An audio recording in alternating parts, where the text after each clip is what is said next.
Release కి 4 రోజుల ముందు సెన్సార్ బోర్డ్ అభ్యంతరం చెప్పడంతో హే భగవాన్ సినిమా కాస్త హే బలవంత్ గా ప్రేక్షకుల ముందుకు వచ్చింది. టీజర్, ట్రైలర్ అన్ని సినిమా మీద మంచి అంచనాలు క్రియేట్ చేశాయి. అసలు హీరో తండ్రి ఏం బిజినెస్ చేస్తున్నాడబ్బా అనే ప్రశ్న టీజర్, ట్రైలర్ లో బాగా హైలైట్ అయింది. ఇక దాన్ని ఎక్కడ రివీల్ కూడా చేయకుండా డైరెక్ట్ గా థియేటర్ లోనే ఆడియన్స్ చూసి తెలుసుకోవాలనుకున్నారు. ఇక సుహాస్ కూడా ఈ సినిమా ప్రీ రిలీజ్ ఈవెంట్ లో ప్రమోషన్స్ లో హే బలవంత్ చిత్రం ఖచ్చితంగా మంచి సక్సెస్ అవుతుందని కాన్ఫిడెంట్ గా చెప్పారు. ఇక బ్రేకులు లేని బండిలా సీనియర్ నటుడు నరేష్ వరుసగా తన కామెడీతో నవ్వులు పోయిస్తున్నారు. ఈ చిత్రంలో హీరో తండ్రి పాత్రలో నరేష్ ఉండటం కూడా సినిమాకి బాగా హైప్ తెచ్చింది. మరి అనుకున్నట్లుగా ఈ సినిమా నవ్వులు పోయించిందా? ఇంతకీ నరేష్ సినిమాలో చేసిన బిజినెస్ ఏంటి అనేది చూసేద్దాం. ఈ సినిమాలో సుహాస్ కృష్ణ పాత్రలో, అలాగే నరేష్ రావు బలవంత్ పాత్రలో, శివానీ నగరం మిత్ర పాత్రలో నటిస్తున్నారు. చిన్నప్పటి నుంచి కృష్ణకి తన తండ్రి రావు బలవంత్ చేసే బిజినెస్ పై ఇంట్రెస్ట్ చాలా ఎక్కువ. అసలు ఏ బిజినెస్ చేస్తున్నాడో తెలియకపోయినా ఎలాగైనా పెద్దయ్యాక తన తండ్రి వ్యాపారాన్ని తానే టేకప్ చేయాలని అనుకుంటారు. కానీ బలవంత్ మాత్రం తన కొడుకుని ఎక్కడో సిటీకి పంపించి చదివిస్తాడు. అయితే కృష్ణకి మాత్రం తన తండ్రి వ్యాపారానికి వారసుడిగా ఉండాలనే కోరిక మాత్రం చావదు.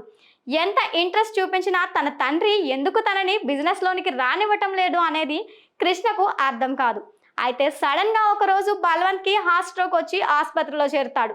బిజినెస్ టెన్షన్ వల్లే మీ తండ్రికి ఇలా అయిందని డాక్టర్ చెప్పడంతో ఇక వ్యాపారం తానే చూసుకునే టైం వచ్చేసిందని కృష్ణ డిసైడ్ అయిపోతాడు. సూటు బూటు వేసుకొని రెడీ అయి తండ్రి చేసే బిజినెస్ కి సంబంధించిన ఆఫీస్ కి వెళ్ళిన కృష్ణ అక్కడ జరిగేది బిజినెస్ కాదు, చీకటి వ్యాపారం అని చూసి అవాక్ అవుతాడు. మరి ఈ విషయం తెలుసుకున్న తర్వాత కృష్ణ పరిస్థితి ఏంటి? అసలు బలవంత్ రామ్ ఇలాంటి వ్యాపారం ఎందుకు చేస్తున్నాడు? కృష్ణ తాను ప్రేమించిన అమ్మాయి మిత్రకి ఈ విషయం చెప్పాక ఏం జరుగుతుంది అనేదే నిజానికి ఈ కథ. ఈ కథని చాలా సెన్సిబుల్ సబ్జెక్ట్ మీద రాసుకున్నారు డైరెక్టర్. అయితే కథ ఎంత సెన్సిబుల్ అయినా కూడా అందులో నుంచి అంతే స్థాయిలో కామెడీని కూడా జనరేట్ చేయడంలో సక్సెస్ అయ్యారు. కానీ ఇందులో డబుల్ మీనింగ్ డైలాగులు, కొన్ని అడల్టరేటెడ్ కామెడీ పంచులు కూడా ఉంటాయి. అయితే ఈ సినిమాకి సెన్సార్ ఇచ్చింది కూడా ఏ సర్టిఫికేట్ అనే సంగతి తెలిసిందే. ఫస్ట్ హాఫ్ మొత్తం సుహాస్ కి తన ఫ్రెండ్ పాత్ర చేసిన కమీడియన్ సుదర్శన్ మధ్య జరిగిన సీన్లు థియేటర్లో గట్టిగానే నవ్వించాయి. ఫస్ట్ హాఫ్ పెద్దగా కామెడీ జోలికి వెళ్ళకపోయినా సెకండ్ హాఫ్ లో మాత్రం నరేష్ తనదైన టైమింగ్, నటనతో ఆడియన్స్ ని నవ్వించారు. అలాగే కొన్ని సీన్లలో ఎమోషన్ కూడా చేశారు. అయితే హీరోకి తండ్రికి మధ్య సాగిన ఫాదర్ సెంటిమెంట్ వర్కౌట్ అయింది.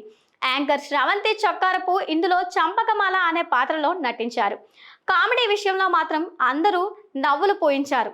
సుదర్శన్ కనిపించిన ప్రతి సీన్ లోనూ ఫన్ జనరేట్ చేయగలిగారు. అలాగే బాబు మోహన్ కూడా చాలా రోజుల తర్వాత కాస్త ఎక్కువసేపు స్క్రీన్ మీద కనిపించారు. అలానే హర్షవర్ధన్, సీనియర్ నటి అన్నపూర్ణ, అజయ్ ఘోష్, వెన్నెల కిషోర్ ఇలా అందరూ తమ పాత్రలకు న్యాయం చేశారు. సినిమాలో సురేష్ పాత్ర మాత్రం చాలా కీలకం. కొడుకు ముందు ఫెయిల్ అయిన ఒక తండ్రిగా నరేష్ తన నటనతో ఏడిపించేశారు. అలానే కమెడియన్ గా చాలా సీన్లలో నవ్వించారు కూడా. ఇక సుహాస్ కూడా తనకి బాగా అలవాటైన పక్కింటి కుర్రాడి పాత్రలో చాలా సింపుల్ గా కనిపించాడు. అలానే ఎమోషనల్ సీన్ లో కూడా యాక్టింగ్ ఇరగదీశాడు. లిటిల్ హార్ట్ సినిమాతో భారీ హిట్ కొట్టిన శివానీ నగరం ఈ చిత్రంలో కూడా క్యూట్ గా కనిపించింది. కామెడీ సీన్లలో కూడా బాగానే నవ్వించింది. ఓవరాల్ గా సినిమా అయితే ఎక్కడా నిరాశపరచలేదు.